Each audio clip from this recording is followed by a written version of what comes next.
Nama saya Anis. Nama saya Alfa.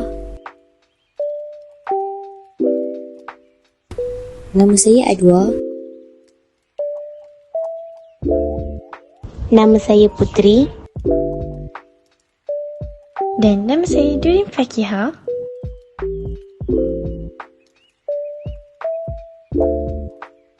Mari kita bersama-sama mengikuti dalam kajian kes sejarah tingkatan 3 yang bertajuk Pendidikan Tidak Formal yang sempurna mampu melahirkan insan yang berjiwa mulia dan boleh berdikari.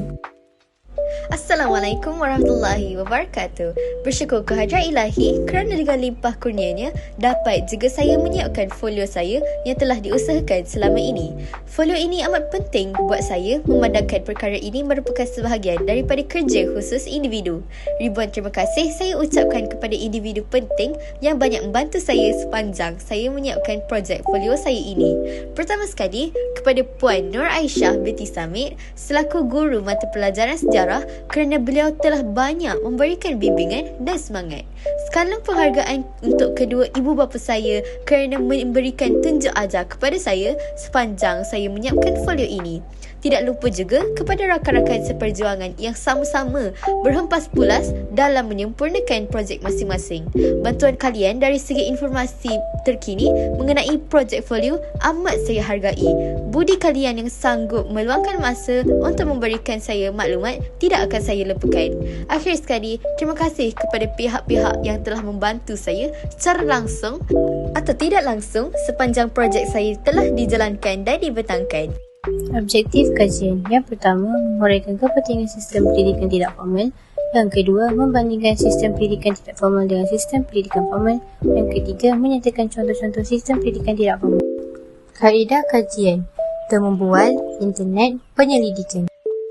Pendidikan bertujuan bagi melahirkan individu yang berakhlak mulia, berkelakuan sopan, bertata susila, berdikari dan berhema tinggi.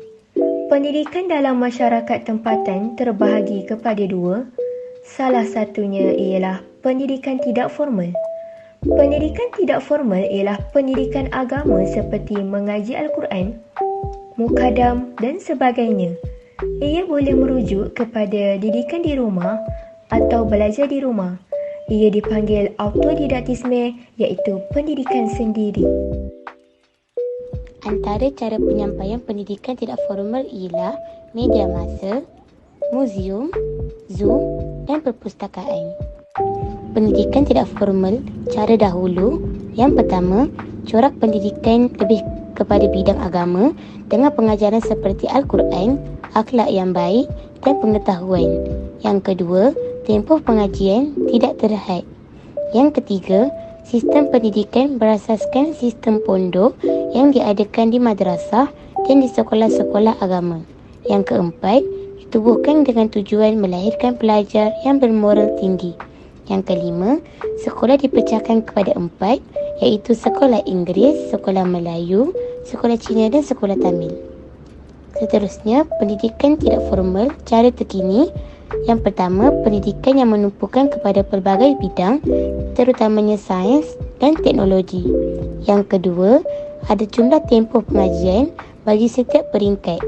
Yang ketiga, sistem pendidikan kebangsaan sebagai corak sistem persekolahan, Ordinan Pelajaran 1954. Yang keempat, salah satu usaha berterusan ke arah memperkembangkan lagi potensi individu secara menyeluruh dan bersepadu untuk mewujudkan insan yang seimbang dan harmonis dari aspek jeris.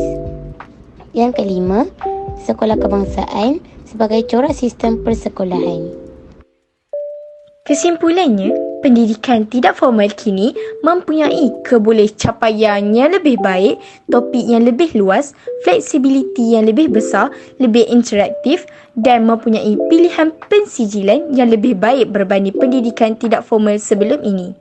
Semua ini telah meluaskan peluang pembelajaran untuk individu di seluruh dunia. Bab kata peribahasa, matahari terbit dari barat.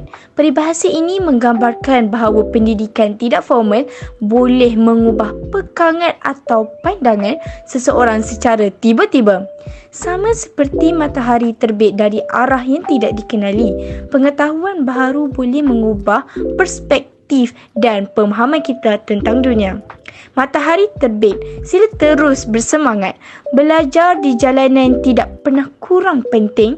Pendidikan tidak formal tidak boleh dipandang remeh. Pengetahuan yang tidak terhad dan teruskan memproses.